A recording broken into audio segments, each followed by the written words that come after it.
नमस्कार साथियों, स्वागत है आपका टारगेट यूकेएसएससी पर। तो आज प्रैक्टिस सेट नंबर 2 का सॉल्यूशन है, देख लेते हैं इसका सॉल्यूशन। उससे पहले आपको पता है कि प्रैक्टिस सेट देखिए यूट्यूब पर वीडियो देखने से बेहतर है कि खुद से इसको ज्वाइन करा जाए और खुद इसका जो है एक बार टेस्ट दिया जाए, फिर इसका वीडियो सॉल्यूशन देखा जाए। तो मात्र 199 रुपए में आपको ये प्रैक्टिस सेट मिलता है। इसमें मैंने बताया है आपको 12 फुल लेंथ प्रैक्टिस सेट मिलते हैं, 4 target test, 4 current affair, total मिलते हैं आपको 20 प्रैक्टिस सेट। 13 मई से बैच प्रारंभ हो चुका है। तो जो लोग नहीं जुड़े हैं, जुड़ना चाहते हैं तो संपर्क कर सकते हैं, ये नंबर दिए हुए हैं यहाँ पर, ठीक है। कोई भी नंबर पर आप कॉल कर सकते हैं या डायरेक्ट अगर जुड़ना है तो नीचे लिंक डिस्क्रिप्शन में आ रही होगी, वहां से आप ज्वाइन कर सकते हैं। और ज्वाइन करने का माध्यम क्या है, आपको टारगेट यूकेएसएससी ऐप डाउनलोड करनी है प्ले स्टोर से, वहां से आप ये प्रैक्टिस सेट दे सकते हैं। तो चलिए शुरुआत करते हैं आज के पहले प्रश्न की, ठीक है। हिंदी से शुरुआत करेंगे हम लोग। तो हिंदी का पहला प्रश्न हमारे पास था कि वाक्य का नाम बताइए। रमेश ने बताया कि वह घर जा रहा है, ठीक है। वाक्य का नाम बताइए।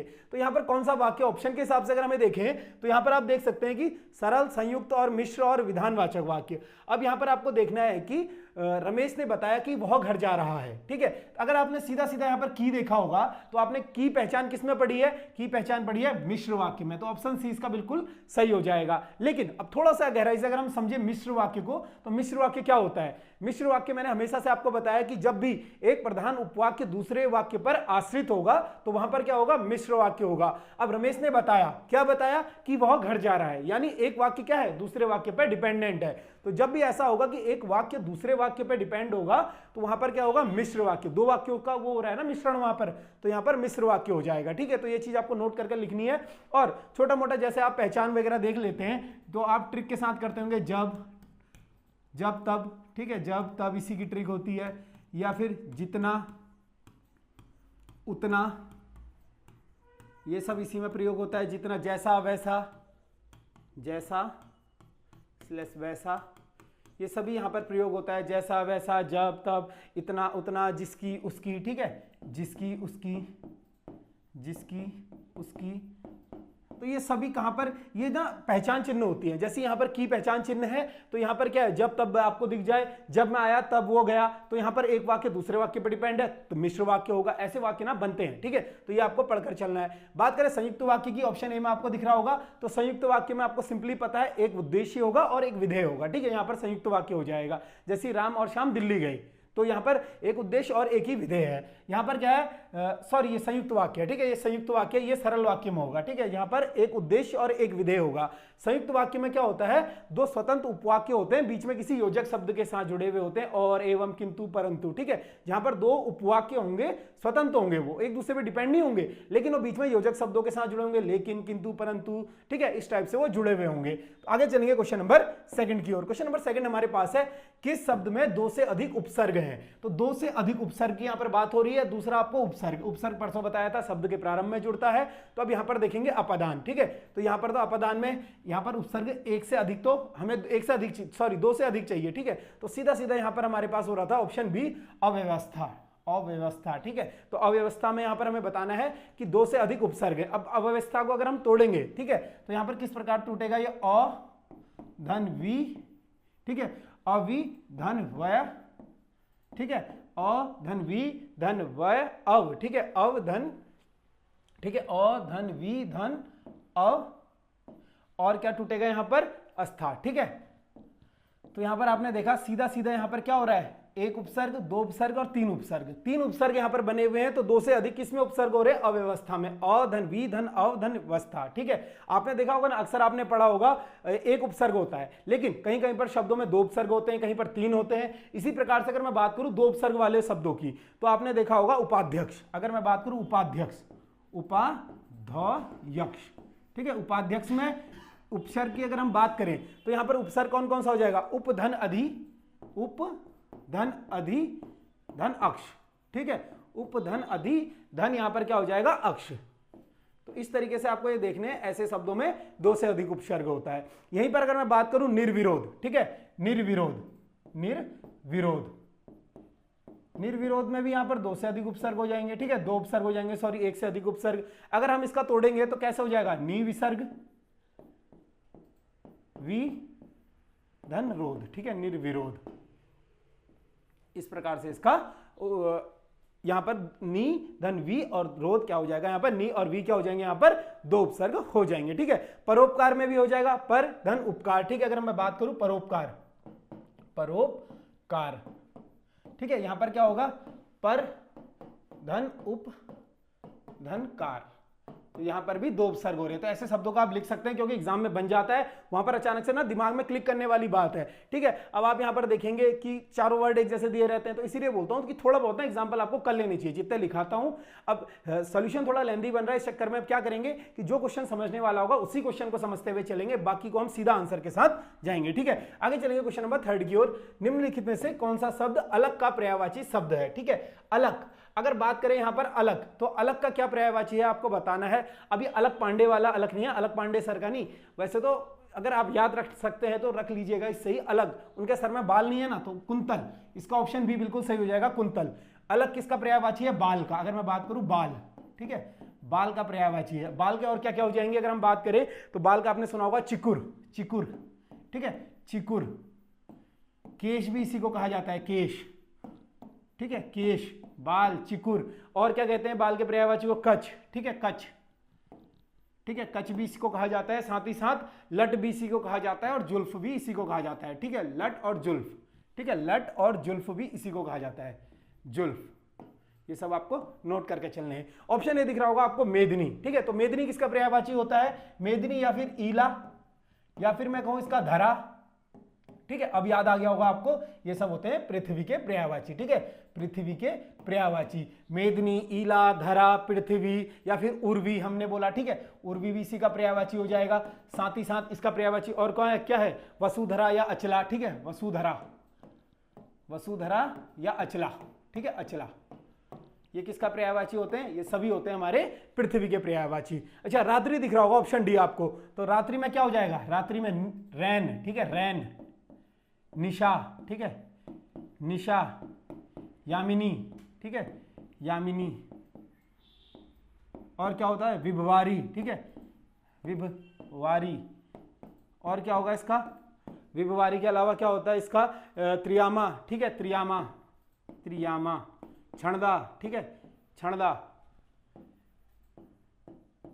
ये सभी किसके पर्यायवाची हो जाएंगे, ये हो जाएंगे रात्रि के पर्यायवाची। तो जितने पर्यायवाची आपको लिखा रहा हूं ना यहाँ पर, अगर आप इतने भी करके चले जाते हैं, देखिए क्योंकि यहाँ पर आपका क्या है, पढ़े होंगे आपने, रिवीजन हो गया है, तो ये सब पर्यायवाची एग्जाम में बन जाते हैं। आगे चलिए क्वेश्चन नंबर 4 की ओर। क्वेश्चन नंबर 4 हमारे पास था, निम्नलिखित में से विधि सूचक वाक्य है। अच्छा, विधि सूचक वाक्य में ना काफी बच्चों को कंफ्यूजन हो रहा था, तो यहाँ पर जो बच्चे क्या कर रहे थे कि इस पर रिपोर्ट कर रहे थे, तो यहां पर विधि सूचक वाक्य आपको सीधा सीधा सिंपली ये समझना है कि जिसका विधान मतलब जहां पर कार्य हो, ठीक है, जिसको ये कार्य करने के लिए कहा जा रहा हो, ठीक है, तो अध्यापक को पढ़ाना चाहिए। सीधा सीधा इसका ऑप्शन डी हो रहा था, बिल्कुल, अध्यापक को पढ़ाना चाहिए। तो इसको क्या है, कार्य करना चाहिए, मतलब विधि, ये विधि है एक टाइप का, आपको समझना है ना। अध्यापक को पढ़ाना चाहिए, जैसी खिलाड़ी को खेलना चाहिए, तो ये सब क्या हो जाएंगे, आपके विधि सूचक वाक्य हो जाएंगे। मुझे खेद है, ठीक है, तो ये थोड़ा सा आपका ये ना हिंदी में थोड़ा सा डीप लेवल की हिंदी, अगर आपने आज तक विधानवाचक वाक्य पढ़े होंगे या फिर अलग से अर्थ के आधार पर 8 प्रकार के पढ़े होंगे, तो उन्हीं में से थोड़ा सा अंदर घुसेंगे तो आप वहां पर आपको विधि सूचक वाक्य दिख जाएगा, जहां पर क्या है, कार्य को आपको निश्चित तौर पर करने वाला बोध होगा। ठीक है, अध्यापक को पढ़ाना चाहिए, खिलाड़ी को खेलना चाहिए, नृतक को नाचना चाहिए, तो इस टाइप से आपके क्या हो जाएंगे, ये विधि सूचक वाक्य हो जाएंगे। आगे चलेंगे क्वेश्चन नंबर 5 की ओर। क्वेश्चन नंबर 5 हम पे, जहां अर्थ भिन्नता के साथ वर्णों या शब्दों की आवृत्ति होती है, वहां कौन सा अलंकार होता है।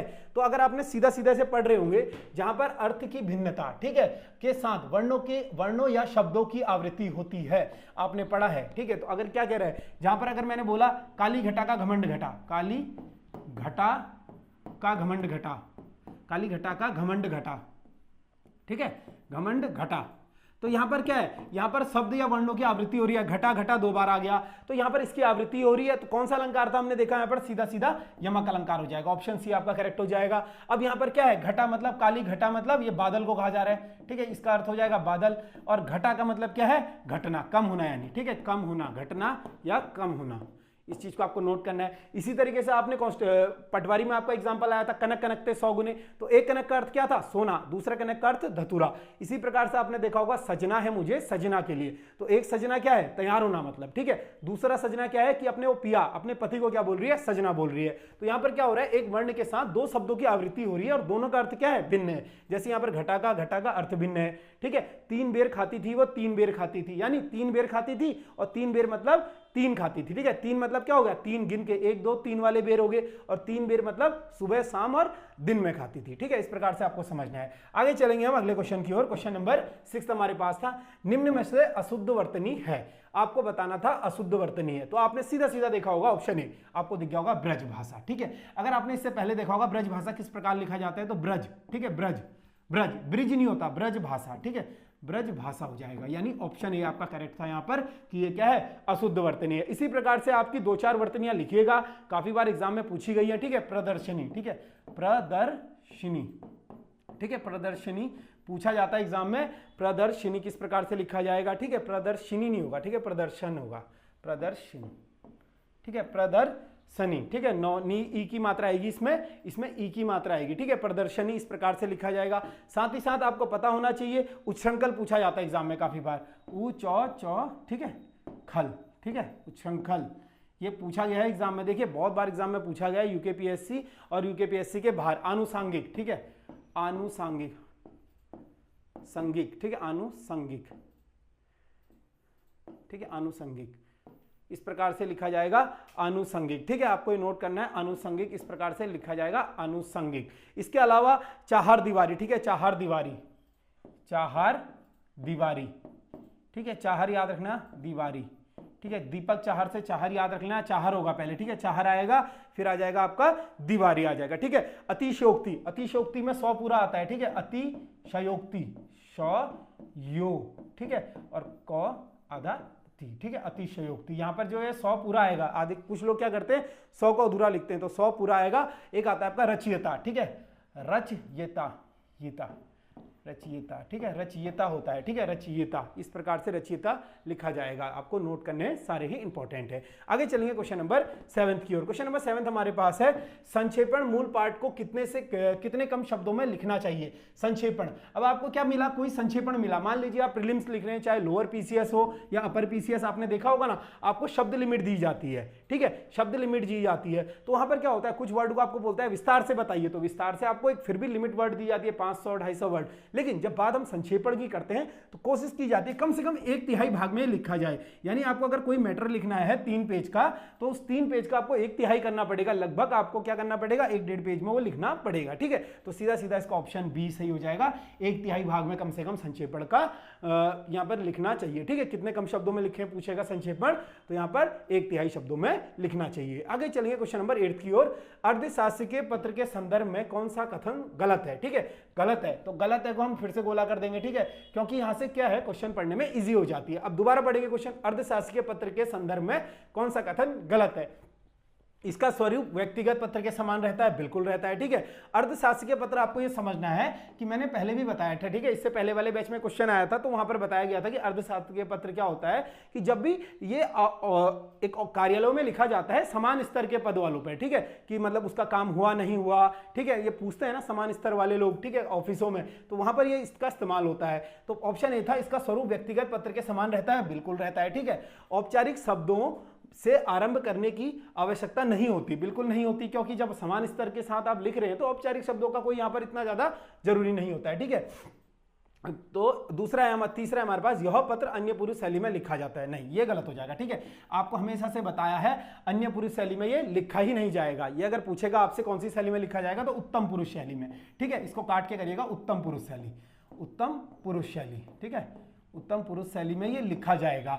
अच्छा, अन्य पुरुष शैली में कौन सा लिखा जाता है? फिर आपने देखा होगा कार्यालय ज्ञापन अन्य पुरुष शैली में लिखा जाता है, ठीक है, इस चीज को नोट करके लिखिएगा, कार्यालय ज्ञापन, ठीक है, कार्यालय ज्ञापन लिखा जाता है आपका अन्य पुरुष शैली में, ठीक है, अन्य पुरुष शैली में, ठीक है, अन्य पुरुष शैली में कार्यालय ज्ञापन लिखा जाएगा आपका अन्य पुरुष शैली में। ये चीज आपको नोट करके लिखनी है। और अगला पॉइंट था आपके पास ऑप्शन डी, प्राय समान स्तर के अधिकारियों के साथ ऐसा पत्र व्यवहार होता है। ठीक है, तो बिल्कुल सही है, मैंने भी आपको पहले ही बता दिया था, जो समान स्तर के अधिकारी होते हैं उन्हीं के बीच ये पत्राचार चलता है। इसके बारे में अगर 2-4 अधिक पॉइंट आपको लिखना हो, ठीक है, तो इसमें क्या होता है, समान स्तर के अधिकारियों के बीच में अधिक प्रचलित होता है। ठीक है, ये आपको बता ही दिया, एक पॉइंट इसका हो जाएगा। साथ ही साथ इसमें औपचारिकता का पालन नहीं किया जाता, ये आपको पता लग गया, इसमें औपचारिक शब्दों का आवश्यकता नहीं होती है। आगे चलेंगे क्वेश्चन नंबर 9 की ओर। क्वेश्चन नंबर 19 है हमारे पास, संभ्रम का विलोम है। संभ्रम का विलोम आपको बताना था, संभ्रम का विलोम क्या होगा, तो ऑप्शन डी आपको दिख रहा था संयम। ठीक है,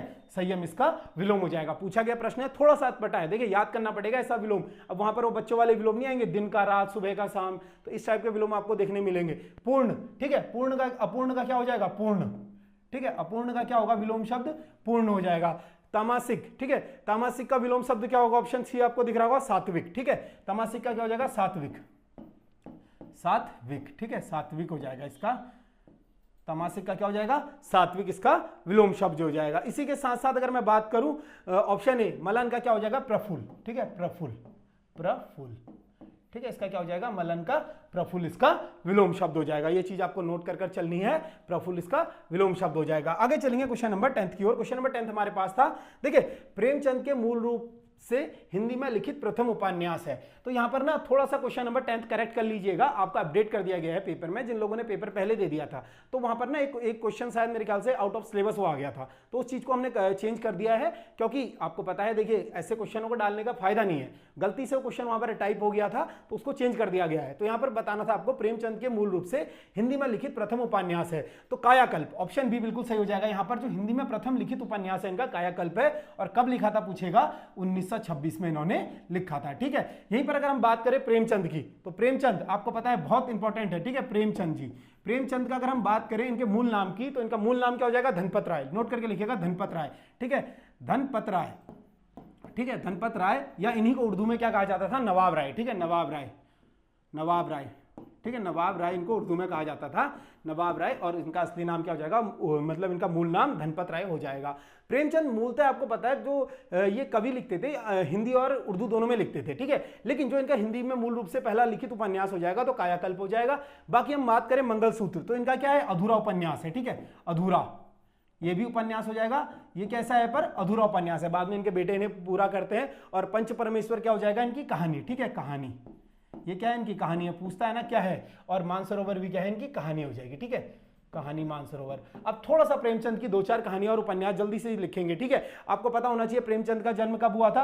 अगर मैं बात करूं, प्रेमचंद का जन्म 31 जुलाई 1880 को। ठीक है, 1880 में इनका जन्म होता है। अगर ये चीज लिखनी है तो लिख लीजिए, ज्यादा इंपॉर्टेंट तो नहीं है।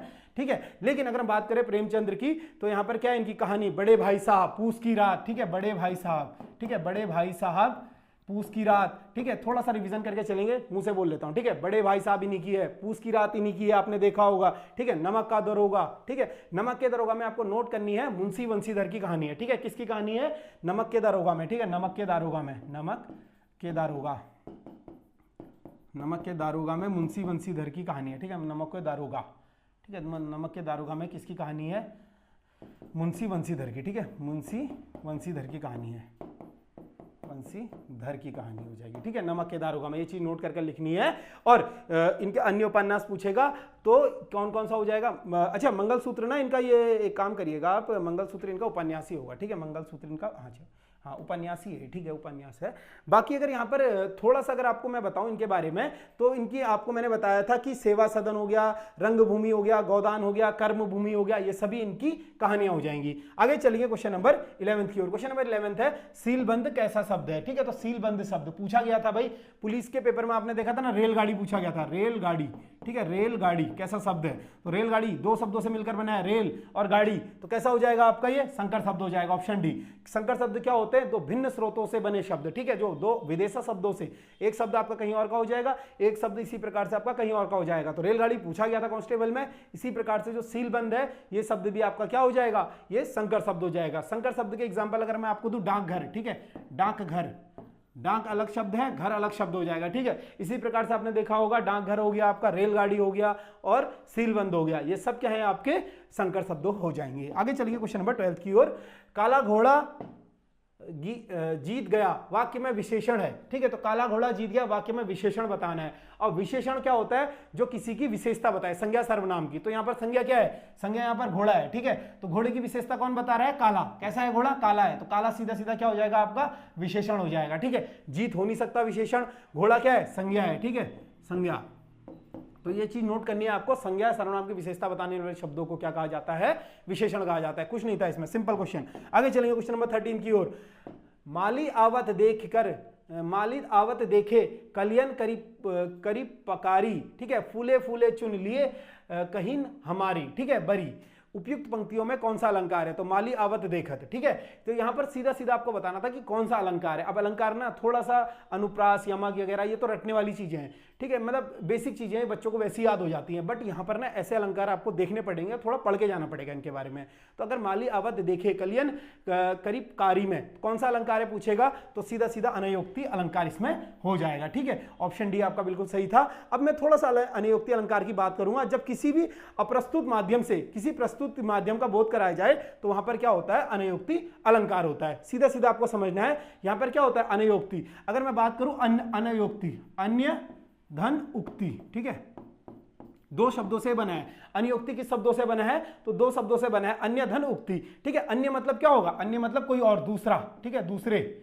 और उक्ति मतलब क्या होगा? कथन, ठीक है। उक्ति मतलब क्या होता है? बोलते नहीं उक्ति कथन। तो अन्य का मतलब क्या हो जाएगा? दूसरा, और उक्ति का मतलब क्या हो जाएगा? यहां पर कथन हो जाएगा। ये आपको समझना है। तो दूसरे के लिए कथन, जब भी दूसरे के लिए कथन कहा जाएगा तो यहां पर क्या होगा? आपका अनयोक्ति अलंकार हो जाएगा। अब थोड़ा सा इसको अगर मैं डीपली समझाऊं तो यहां क्या होता है? अप्रस्तुत की, मैंने आपको बताया ना, अप्रस्तुत माध्यम से किसी प्रस्तुत माध्यम, ठीक है, अप्रस्तुत माध्यम से अप्रस्तुत माध्यम से प्रस्तुत माध्यम, ठीक है, प्रस्तुत माध्यम की अगर तुलना की जाए, ठीक है, अगर अप्रस्तुत माध्यम से प्रस्तुत माध्यम का बोध कराया जाए तो यहां पर क्या होगा? अनयोक्ति अलंकार होगा। अब यहां पर अप्रस्तुत क्या हो जाएगा? अगर बात करूं, अप्रस्तुत हो जाएगा यहां पर माली, ठीक है, माली और कलियां, माली और कलियां, ठीक है, माली और कलियां यहां पर अप्रस्तुत हो जाएगा। साथ ही साथ अगर आपसे पूछेगा प्रस्तुत क्या है, तो प्रस्तुत यमराज या युवा, ठीक है, यमराज या युवा, यमराज या युवा, ठीक है, युवा। तो यहां पर आपको समझना है कि जब दूसरे का किसी का, क्या बताया था मैंने आपको, जब भी दूसरे के लिए कथन कहा जाएगा तो अनयोक्ति अलंकार होगा। तो माली आवत देखकर कलियन करी पूरी, ठीक है। माली और कलियों में कौन सा अलंकार क्या है? यहां पर अप्रस्तुत है। अप्रस्तुत की प्रस्तुत से बोध कराया जा रहा है तो यहां पर क्या हो जाएगा? अनयोक्ति अलंकार हो जाएगा, ठीक है। इस चीज को समझ के चलेंगे। आगे चलेंगे क्वेश्चन नंबर 14 की ओर।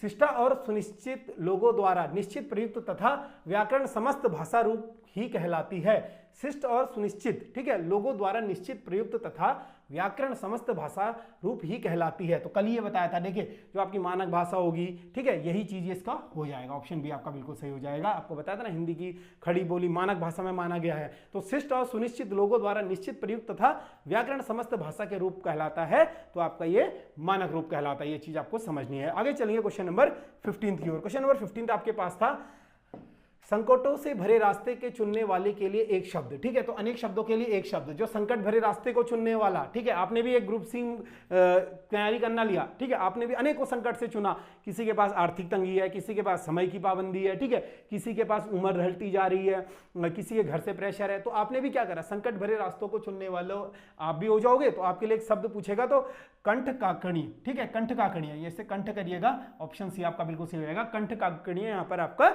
शब्द हो जाएगा, ठीक है, ऑप्शन सी बिल्कुल। इससे अपने आप को रिलेट करके रख सकते हैं, तो ऐसे आपको ये याद हो जाएगा, ठीक है। आप क्या हो? कंठ काकणी आप हो, ठीक है। आगे चलिए क्वेश्चन नंबर 16 की ओर। उच्चारण के आधार पर व्यंजनों के कितने भेद होते हैं? अब उच्चारण के आधार पर व्यंजनों के भेद, देखिए इस टाइप के ना क्वेश्चन लिखाने जरूरी है। मैंने आपको परसों भी बताया था, उच्चारण के आधार पर व्यंजनों के कितने भेद होते हैं? तो 3 प्रकार के भेद होते हैं, ठीक है। ऑप्शन डी आपका पहला सही हो जाएगा। बात करें कौन कौन से होते हैं, तो पहला, दूसरा और तीसरा, ठीक है। तो पहला तो आपका आता है स्पर्श व्यंजन, ठीक है, स्पर्श व्यंजन, स्पर्श व्यंजन, ठीक है। स्पर्श व्यंजन कौन कौन से होते हैं? तो मैंने आपको बताया क वर्ग होगा, ठीक है, क वर्ग आ जाएगा आपका। इसी के साथ साथ कचड़ तप, ठीक है, क चौ ट त प, ये चारों ही पांचों ही वर्ग क्या हो जाएंगे? स्पर्श व्यंजनों की संख्या कितनी होती है पूछेगा, तो 25 इनकी संख्या होती है, आपको बताया गया है। और कौन कौन से होते हैं? क वर्ग हो जाएगा, चौ वर्ग हो जाएगा, ट वर्ग, त वर्ग और प वर्ग। दूसरा आपके पास आता है कौन सा? अंतस्थ व्यंजन, ठीक है, अंतस्थ व्यंजन, अंतस्थ व्यंजन। ठीक है, अंतस्थ व्यंजन कौन से होते हैं आपके, आपको नोट करके लिखना है, ये तो आपने लिख लिया होगा। ठीक है, अंतस्थ व्यंजन आपको बता देता हूं, अंतस्थ व्यंजन कौन से होते हैं, तो य र ल व। ठीक है, य र ल और वो आपके क्या हो जाएंगे, अंतस्थ व्यंजन हो जाएंगे। इसी के साथ साथ आप पे ऊष्म व्यंजन, ठीक है, ऊष्म, ठीक है, ऊष्म व्यंजन हो जाएंगे। तो ऊष्म व्यंजन आपको बताने की जरूरत तो नहीं होनी चाहिए वैसे, लेकिन फिर भी लिख लीजिएगा श, श, स और ह। ठीक है, ये क्या हो जाएंगे आपके ऊष्म व्यंजन हो जाएंगे। ठीक है, इस चीज को आपको नोट करना है। इसी के साथ साथ आगे बढ़ेंगे क्वेश्चन नंबर 17 की ओर। प्रधानमंत्री में कौन सा लिंग होगा, तो प्रधानमंत्री में कौन सा लिंग होगा भाई। ठीक है, कभी भी याद रखिएगा, पूछेगा आपसे स्त्रीलिंग होगा। ठीक है, खलिंग यहाँ पर लिखा हुआ है, स्त्रीलिंग हो जाएगा। ठीक है, तो थोड़ा टाइपिंग मिस्टेक है, तो आपको नोट करना है। कभी भी पूछेगा हिंदी में कितने लिंग होते हैं। ठीक है, डायरेक्ट क्वेश्चन पूछ सकता है हिंदी में कितने लिंग होते हैं, तो हिंदी में 2 प्रकार के होते हैं भाई। ठीक है, हिंदी में 2 प्रकार के लिंग होते हैं। और संस्कृत पूछेगा तो संस्कृत में कितने प्रकार के होते हैं, संस्कृत में आपके 3 प्रकार के लिंग होते हैं भाई। इन चीजों को नोट करना है, क्योंकि फंस जाओगे आप यहाँ पर। अब यहाँ पर प्रधानमंत्री में ना ही पुल्लिंग होगा ना ही स्त्रीलिंग होगा, ये दोनों नहीं होंगे। क्यों नहीं होंगे, अब इंदिरा गांधी प्रधानमंत्री है तो स्त्रीलिंग है वो, लेकिन नरेंद्र मोदी है वो क्या है, पुल्लिंग है। तो दोनों में क्या होगा आपका, उभयलिंग। ठीक है, ऑप्शन सी हो जाएगा। यहां पर याद रखना है आपको, जितने भी पद होते हैं, चाहे प्रधानमंत्री हो, ठीक है, पीएम हो, चाहे सीएम हो, या राष्ट्रपति हो, ठीक है, राष्ट्रपति हो, या राज्यपाल हो, ठीक है, राज्यपाल, या फिर आपके होटलों में मैनेजर होते हैं ना, कंपनियों में मैनेजर होते हैं, मैनेजर, ठीक है, मैनेजर, ये सभी क्या हो जाएंगे आपके उभयलिंग हो जाएंगे। मतलब यहाँ पर क्या होता है, इस पद पर चाहे महिला हो पुरुष हो, दोनों ही आसीन हो सकते हैं इस पद पर, तो इसको हम क्या बोलेंगे, यहाँ पर उभयलिंग बोलेंगे। इसका कोई लिंग नहीं है। ठीक है, लेकिन हिंदी में अगर पूछेगा 2 प्रकार के लिंग होते हैं, संस्कृत में 3 होते हैं। संस्कृत में स्त्रीलिंग, पुल्लिंग और नपुंसकलिंग। ठीक है, नपुंसकलिंग। ठीक है, 3 प्रकार के लिंग हो जाएंगे। क्वेश्चन नंबर 18 देखेंगे। क्वेश्चन नंबर 18 आपका है दुष्परिमाण शब्द में का संधि विच्छेद होगा, तो दुष्परिमाण। ठीक है, तो आपने अगर थोड़ा सा यहाँ पर दुष्परिमाण देखा होगा, सीधा सीधा आपको कुछ नहीं करना है। देखिए आपके ना सिलेबस में भले ही ना हो ये, ठीक है, लेकिन क्या होता है ना, एग्जामिनर आपको पता है ऑप्शन में दे देता है। हम प्रीवियस 3-4 एग्जाम देख चुके हैं जहां पर उसने विसर्ग संधि हो या फिर आपकी व्यंजन संधि हो, दोनों ही पूछा है, तो रखना जरूरी है। तो दुष्परिमाण की अगर मैं बात करूं तो दुष, ठीक है, दू कैसे लिखेंगे हम, विसर्ग के साथ लिखेंगे, फिर क्या हो जाएगा, परिमाण। ठीक है, परिमाण, तो यहां पर कौन सी संधि हो रही है, ये आपको विसर्ग दिख गया ना, सीधा सीधा क्या हो जाएगा, विसर्ग संधि। ठीक है, विसर्ग संधि हो जाएगा। ठीक है, विसर्ग संधि आपका हो जाएगा यहाँ पर सही उत्तर, और ऑप्शन सी आपका सही हो जाएगा। ठीक है, दुष्परिमाण। ठीक है, आगे चलेंगे क्वेश्चन नंबर 19 की ओर। क्वेश्चन नंबर 19 आपके पास था प आ य अ ल ई का शुद्ध वर्तनी संक्षेपण होगा। अच्छा, वर्ण विच्छेद। ठीक है, इसको हम क्या बोलते हैं, वर्ण विच्छेद। वर्णों का विच्छेद कर देते हैं, इससे 2 चीजें पता लगती है, एक तो कितने वर्णों का शब्द बना हुआ है, दूसरा वर्ण का विच्छेद। ठीक है, अगर प आ देखेंगे तो प आ क्या बन रहा है, पा। ठीक है, पा बन रहा है। ठीक है, और य बन रहा है, यानी पंचम अक्षर है तो अनुस्वार के साथ आ रहा है। ठीक है, ये चीज आपको नोट करनी है। ठीक है, ये चीजें इसलिए नोट करनी है, बहुत इंपॉर्टेंट है। आगे क्या आ रहा है, य। ठीक है, य, फिर आ। ठीक है, पंचाली, यानी ऑप्शन बी आपका सही बन रहा है भाई। ठीक है, पंचाली। ठीक है, यहाँ पर ऑप्शन बी सही बन रहा है आपका, पंचाली। ठीक है, सीधा सीधा यहाँ पर कुछ नहीं था, आपको देखना था। ये प ये बन गया। ठीक है, य यहाँ बन गया आपका आ ई। ठीक है, ली। ठीक है, पंचाली, यहाँ पर सीधा सीधा ये बन गया। इसी प्रकार से अगर मैं आपको एग्जांपल दूं 2-3, ठीक है, आपको 2-3 एग्जांपल अगर लिखने को आ जाएं तो आप किस प्रकार से लिखेंगे, जरा सा कोशिश करिएगा, क्योंकि मैं तो यहाँ पे लिखा दूंगा, वीडियो पॉज कर आपको लिखने हैं। ठीक है, कोशिश ये करना है उद्धार। ठीक है, पहला आपको लिखना है उद्धार। ठीक है, उद्धार, उद्धार का करिएगा वीडियो को पॉज कर। इसी के साथ साथ आपको करना है उद्धार के अलावा क्या करेंगे, कृपा। ठीक है, कृपा, कृपा का भी करिएगा। ठीक है, इसी के साथ साथ वीडियो को पॉज कर आप क्या करिएगा, अपर्णा। ठीक है, इन तीनों का आपको करना है, अपर्णा, इन तीनों का आपको करना है। ठीक है, तो उम्मीद करता हूं आपने कर लिए होंगे। अब थोड़ा सा बता देता हूं, अगर उद्धार का देखेंगे ऊ। ठीक है, ऊ का ऊ आया, क्यों, ऊ स्वर ही है। ठीक है, धौ, धौ क्या है, आधा है, स्वर रहित है ना, यहाँ पर स्वर रहित है तो धौ आ जाएगा। ठीक है, धौ आधा ही आ जाएगा हमारे पास। फिर ऊ धौ धार। ठीक है, ऊ धौ आधा ही आएगा, धौ। ठीक है, धौ नहीं दो आएगा। ठीक है, पहले दो आएगा आपके पास, दो आएगा ना, दो में लगा हुआ है, ऊ दो धौ। ठीक है, धौ आधा ही लगा है, स्वर रहित, ऊ दो धार। ठीक है, ऊ दो धा, आ की मात्रा लगी है ना, इसमें आ लगा हुआ है, तो सीधा सीधा आपको आ देखना है यहाँ पर। ठीक है, यहाँ पर आ लगा हुआ है ना, उद्धार, और क्या लगा है लास्ट में, अंत में रौ।